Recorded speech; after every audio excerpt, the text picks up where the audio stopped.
So just wanted to let you know when I refer to it.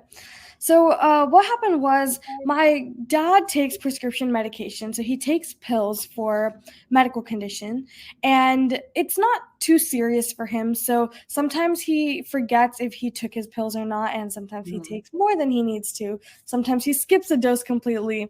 So it's a little bit complicated. But then I really understood how important these prescription medications were when my grandfather suffered from a series of heart and brain strokes, and he became completely reliant on these pills. So I started to think, oh, what happens if my grandfather also starts skipping his medication just like my dad is?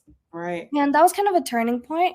So I created Project Pill Tracker, and what it is, it's a 3D printed bottle, like a pill bottle, and a mobile application that work together to holistically manage medication. And it's specifically geared to people who need it the most.